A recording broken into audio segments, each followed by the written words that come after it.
What was the hardest times in your career and why were they difficult? How did you overcome them?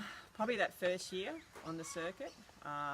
We didn't really know what we were doing. We were going to countries. We went to Tel Aviv in Israel, and there was war breaking out when we got to the airport. We had to go through security for 3 hours. They weren't going to let us out of the country. Things like that were very scary. That was a tough circuit. That 16 weeks was really tough because that was my first experience on the circuit. And also when you have down, when you're not playing the best, your form's not great, you're not feeling great, that's when it's hard, and you come home and you try and pick yourself up. But you always pick yourself up and you get back out there. It's your job at the end of the day, and you've got to keep performing, otherwise you may as well not be there. Do you want your kids to follow in your steps to become a tennis player, and do they want to as well? If they wanted to be a tennis player, I would support them to no ends, but they're not as competitive as me. They take after my husband, who isn't as competitive, and so they're happy to play tennis at a good level, but don't choose to do it at a competitive level. Yeah. What was the best place you visited or lived for the pro? My favourite place is Brisbane. I used to love coming home. Every time I'd fly into Brisbane, it was like, you beauty, I'm home. Travelling, obviously Wimbledon, the tennis tournament, is the biggest tournament in the world. It was a highlight of the year. So I love London, playing in London. I stayed with the family, that was fantastic. So that in tennis eyes, but in just coming home, coming back to Brisbane every time to see my family was the best. So it was good to be in a place where they spoke your own language. Yes. I found Paris, the French Open, very hard because I found Parisians not very polite. They were a little bit rude. Outside of Paris was okay, but in Paris, yeah, sometimes if you couldn't speak French, they wouldn't even acknowledge you. So it was very difficult. Yeah. What was your favourite Grand Slam and why? My favourite Grand Slam was Wimbledon. Yeah. And then the Australian Open followed very closely because it was in Australia, it was at home. Lots of people could go and watch at Australian Open.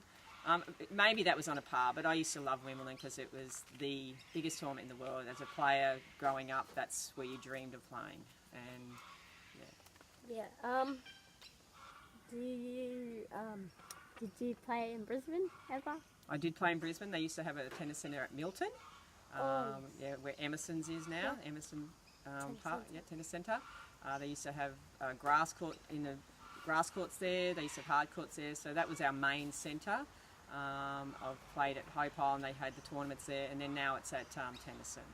So I never actually played a competitive match at Tennyson, the Pat Raft Arena, but we played a lot of matches at Milton. Yeah. Who was your biggest tennis idol?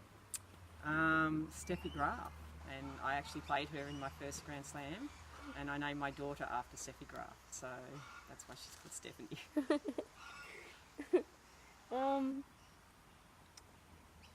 What was the best and worst things about being a tennis player?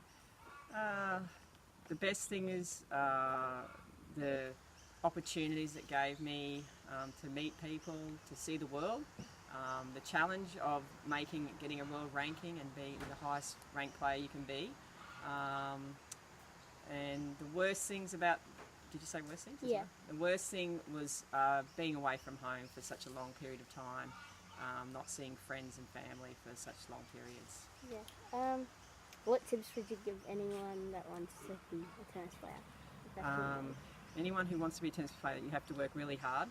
Be very dedicated because every single person out there is trying just as hard as you, or even harder. So every time you walk on a tennis court, you've got to give 100% effort. It's not always on the day, it's not always about who's playing well, it's about who can get through situations and cope with different situations that win matches. So it's very important to be, there's not just one attribute to tennis, you have to have many attributes to be a champion, and you have to work hard on all of those.